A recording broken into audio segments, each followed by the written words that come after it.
Aujourd'hui, le Congo, la RDC, Félix, c'est un ami, il venait manger chez moi il n'y a pas si longtemps, d'accord. Félix est président aujourd'hui d'un pays qui est la convoitise, qui fait l'objet de convoitise du monde entier, de toutes les forces prédatrices de la planète. Ça, c'est des réalités dont on doit parler.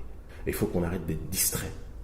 Là, depuis qu'on parle, on a trop parlé du regard des autres. Parlons de comment nous organiser, je le dis avec amour, hein, pour préserver nos richesses. Parce que moi, je suis fatigué aussi de ne voir l'Afrique grande que dans le cadre du Wakanda de Black Panther. J'aimerais bien qu'on puisse s'organiser politiquement, et c'est ce qu'on fait sur le terrain, pour que cette Afrique qui détient toutes les richesses puisse s'organiser sans toujours pleurer vis-à-vis de la méchanceté du, entre guillemets, du blanc.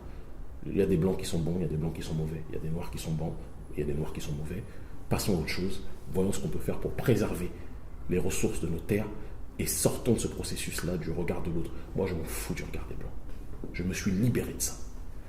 Et je peux t'assurer, quelle que soit la personne en face de moi, si la personne est hostile, elle sentira mon hostilité en retour.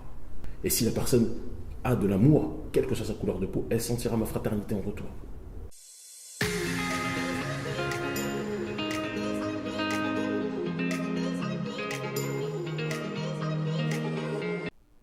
Il y a beaucoup de valeurs qui sont restées intactes en Afrique. Nous devons nous concentrer notre énergie spirituelle pour retrouver dans la charnière de nos coudes, dans les relations interafricaines, et en relevant ces coudes, Jeannot se relève, il se tient debout. Eh bien, dans les douleurs d'enfantement des nations restaurées, l'Afrique se remet debout, petit à petit, consciente de ses handicaps, de ses turpitudes internes et de tout ce dont l'histoire coloniale l'avait amputé. Elle est surtout consciente de l'exigence impérative de se réinvestir sans cesse, de façon critique, dans son présent et dans son avenir. C'est une immense exigence des responsabilités des dirigeants africains. Il faut barrer la route avec fermeté à la cohorte serrée des financiers et d'analystes de marché, des faiseurs de publicité et d'inventaires d'images sans idéal qui aliènent les peuples africains de leur monde. Avec des méthodes qui corrompent notre autonomie pour nous enlever la capacité de dire non, de faire usage de notre faculté et de notre droit de choisir comme nous et nos enfants voulons vivre notre vie.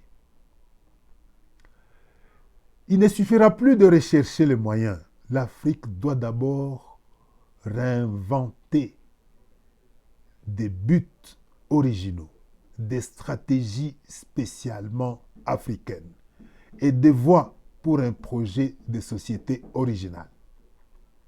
Cela exige un changement radical de cap dans les institutions sociales et politiques.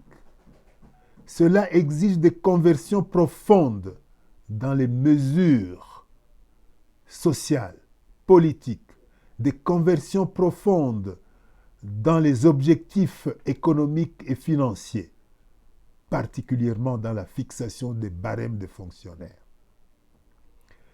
Les dirigeants africains devront impérativement se donner une perception correcte des besoins de leur famille, une perception réaliste de la grandeur des besoins de leur famille et confectionner des salaires qui honorent la dignité de leur peuple.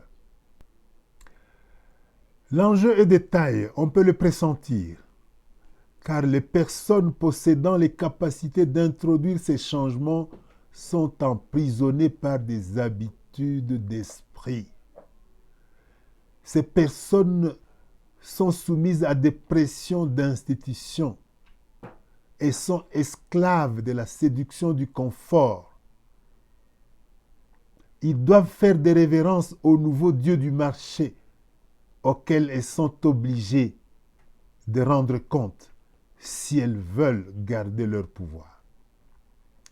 Ces dirigeants hantés par la peur de perdre leur pouvoir l'utilisent même pour justifier des institutions mortes, des méthodes nuisibles et des fausses valeurs d'une époque moribonde. Lève-toi, Jeannot, lui dit l'éducateur en souriant. Lève-toi, tu en es capable. L'Afrique a besoin de compagnons de route qui l'aident à se reconstituer. L'Afrique, continent d'hospitalité, se veut respecté et respectable. Des compagnons de route rigoureux, sans opportunisme ni paternalisme, qui prennent le temps de connaître et de reconnaître les Africains. Des compagnons de route qui aident la société civile africaine à se reconstituer pour tempérer les dérives et domestiquer les démons dictatoriaux. Dans la priorité des priorités qui impérativement s'impose après la pacification des nations, c'est la régionalisation, c'est-à-dire l'intégration des micro-marchés africains grâce à une division panafricaine du travail. Seule la régionalisation peut permettre à l'Afrique d'émerger sur le marché mondial, autrement que comme des pâles figurants. Eh bien, les conditions culturelles et structurelles préalables au changement dans les nations africaines sont imposantes. La première, c'est la rupture avec un leadership de type colonial. La deuxième, c'est la reconnexion avec nos racines ancestrales, d'où sont cachées les valeurs à base desquelles nous allons reconstruire le futur de notre continent. La troisième, c'est l'intégration africaine, la reconnexion des marchés de chaque nation. La quatrième, c'est la démocratie réelle au quotidien qui place le peuple au centre du projet. Et la cinquième, c'est le développement endogène et la formation généralisée des leaders de base. Je vous remercie, chers amis, vous qui honorez la grandeur, la richesse et la profondeur de la responsabilité politique africaine. Vous étiez en compagnie de Papa Cyprien Ouenya Walupaka Wanga.